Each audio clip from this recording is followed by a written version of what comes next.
रामपुर गांव में शर्मिला अपने बेटे रिंकू के साथ रहती है। शर्मिला विधवा होती है और गांव की एक दुकान में झाड़ू पोछे का काम करती है। वह अपने बेटे रिंकू को गांव के अच्छे स्कूल में पढ़ने भेजती है और रिंकू भी काफी होनहार बच्चा होता है। रिंकू बेटा, यह देखो, आज मैंने तुम्हारे लिए क्या लाई हूँ। ये तो अनोना मिष्ठान भंडार की आलू जलेबियां है। अरे वाह माँ, आपका बहुत बहुत शुक्रिया। मैं जानती हूँ कि तुम्हें उस मिष्ठान भंडार की आलू जलेबी कितनी पसंद है, इसलिए मैं तुम्हारे लिए ले आई हूँ। ये आज मेरी पगार मिली है। बेटा, तुम ऐसे ही अच्छे से पढ़ाई करते रहो ताकि एक दिन तुम एक बड़े आदमी बन पाओ। मैं अपने जीवन में सफल नहीं हो पाई, लेकिन मैं चाहती हूँ कि तुम अपने जीवन में जरूर सफल हो। माँ, मैं आपका नाम रोशन करके ही रहूंगा, आप देखते रहना।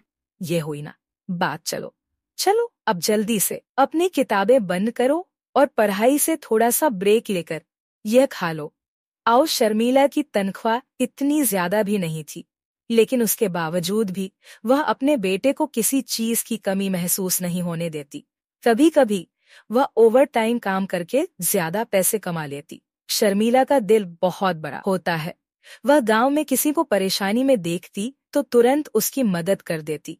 माँ, मुझे नए कपड़े चाहिए। आज मेरा जन्मदिन है। 1 साल से आपने और पापा ने मुझे नए कपड़े खरीद कर नहीं दिए। सोनू बेटा, घर के हालात ठीक नहीं है। तुम्हारे पापा के पास काम नहीं है।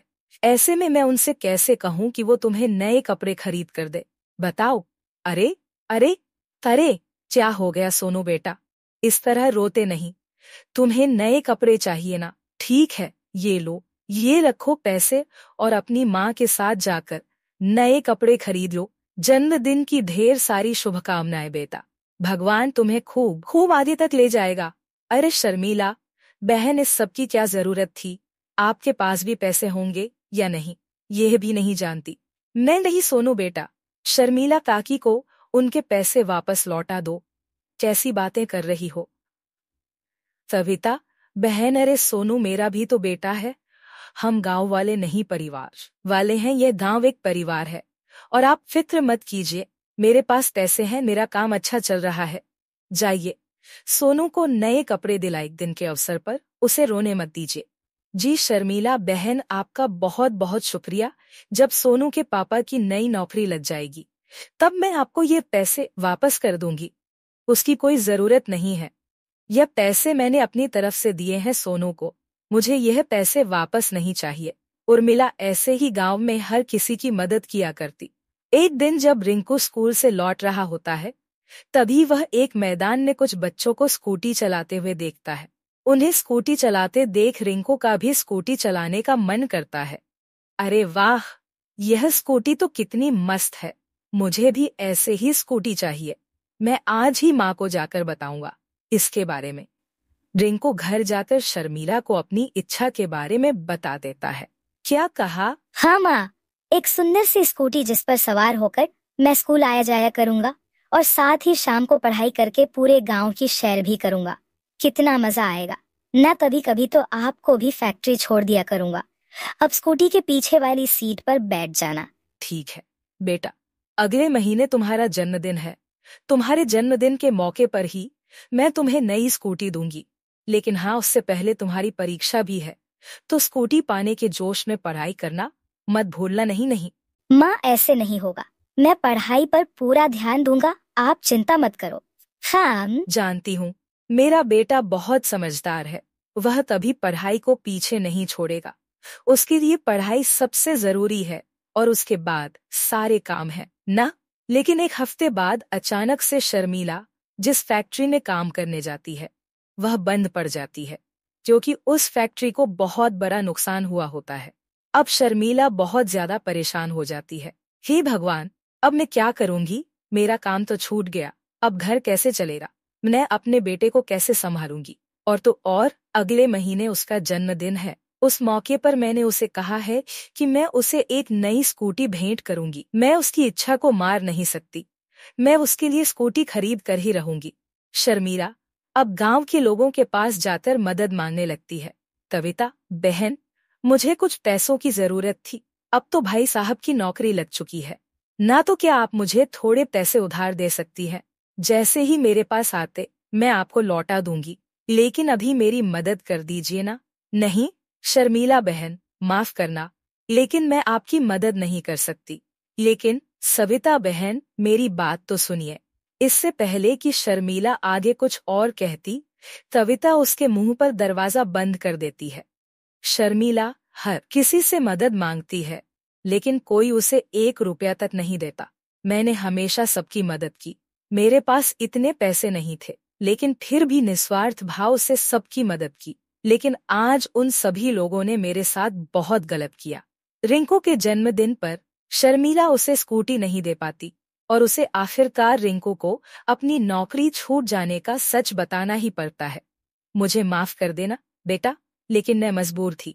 मैं भी क्या करती, किसी ने मेरी मदद नहीं की। कोई बात नहीं माँ, जब आपकी नौकरी लगेगी तब दिला देना मुझे नई स्कूटी। उदास रिंकू इतना कहकर वहां से चला। उस पेड़ पर रहने वाली चुड़ैल के दहशत से डरे हुए थे और वह अपने बच्चों को लेकर जाने से मना किया करते। अधिकतर बच्चे तो अपने माता पिता की बात मान लेते, लेकिन कुछ बच्चों को यह सब बकवास लगता था। इन्हीं में से अजय और नीलेश जो देर रात बाहर जाकर उस चुड़ैल को देखने का फैसला करते हैं। एक महाशक्तिशाली चुड़ैल का साया है जो गांव के लोगों को मारने के मकसद से घूम रही है।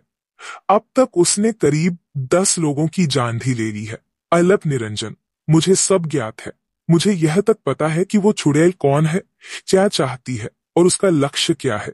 बाबा भी वही आसन जमाकर थोड़े समय के लिए योग में लीन होते हैं और उसके बाद सभी गांव वालों को उस चुड़ैल के असली मकसद के बारे में बताने लगते हैं। यह कुछ समय पहले की बात है। मदनपुर गांव में नंदा अपने बच्चों के साथ रहा करती थी।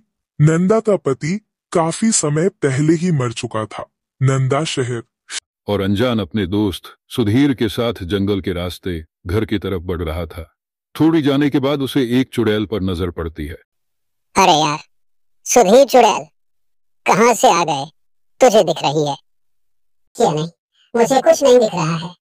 यार भाई, हम गलत जगह हंस गए हैं ऐसा लग रहा है। सुधीर और अनजान की बात सुनकर चुड़ैल जोर जोर से हंसने लगती है। सुधीर और अनजान चुड़ैल के हंसी की आवाज से अपना कान बंद कर लेते हैं, लेकिन देखे चुड़ैल हंसी की आवाज से दोनों वहीं गिर जाते हैं और उनकी मौत हो जाती है। मैं आज आजाद हो गई। अनजान और सुधीर जिस गांव में रहते थे, उस गांव में अचानक से उनकी मौत की खबर सुनकर हर कोई हैरान था। लेकिन गांव के लोग अपने ऊपर आने वाली मुसीबत से अनजान थे। बड़ी बेरहमी से मारा गया है। न जाने किससे इन दोनों की दुश्मनी थी। तुम चुपचाप घर में जाती हो कि नहीं? जब पुलिस का मामला है, पुलिस खुद ब खुद देख लेगी। तुम्हें इन सब चीजों में पड़ने की जरूरत नहीं है। अजी, उठिए जरा, देखिए बाहर, न जाने कौन हंस रहा है। अरे कोई भी हो, हमें क्या, मुझे वैसे भी बहुत नींद आ रही है। सुबह काम पर भी जाना है। अनिल इतना कहकर फिर से सोने की कोशिश कर रहा होता है। तभी संजना उठकर बाहर जाने लगती है। अब हंसी की आवाज और भी ज्यादा तेज हो गई थी। जैसे ही संजना घर का दरवाजा खोलती है, उसी एक औरत उसके दरवाजे पर खड़ी नजर आती है। अरे अरे अरे, इतनी रात गए, तुम कौन हो और क्या शोर मचा रखा है तुमने? अनिल के इतना कहने के बाद ही जोर जोर से हंसने की आवाज आती है और उस चुड़ैल को देख संजना और अनिल हैरान थे। उनके पैरों तले जमीन खिसक गई थी, क्योंकि उन्होंने उस चुड़ैल का भयानक चेहरा जो देख लिया था। पति पत्नी इतना कहते ही हैं कि तभी उनके सामने आ जाती है और वह वहीं गिर पड़ते हैं और उनकी मौत हो जाती है। जिसके बाद चुड़ैल जोर जोर से हंसने लगती है। अगले दिन गांव के लोग दोनों ही पति पत्नी का अनजान और सुधीर जैसी मौत देखकर समझ जाते हैं कि यह कोई साधारण मौत नहीं है। अब मुझे समझ आ रहा है सारा माजरा। हमें तांत्रिक को बुलाना होगा। यह मौत इंसान नहीं बल्कि शैतान कर रहा है। मिलन सिंह गांव का बुजुर्ग व्यक्ति था। उसे यह सब देखकर समझ आ चुका था कि यह कोई साधारण इंसान का काम नहीं है। अब वह तांत्रिक बुलाता है। तांत्रिक आदेश और शशिकला की मौत देखकर झट जाता है। जिसे तुम साधारण समझ रहे हो, वह तो एक शक्तिशाली चुड़ैल है। वही सबको मार रही है। बिरजू, अपनी लड़की को गांव के लोगों के सामने बेरहमी से उसकी सौतेली माँ और अपने पिता ने मार दिया था। हम इसका मतलब यह चुड़ैल फुलवा है।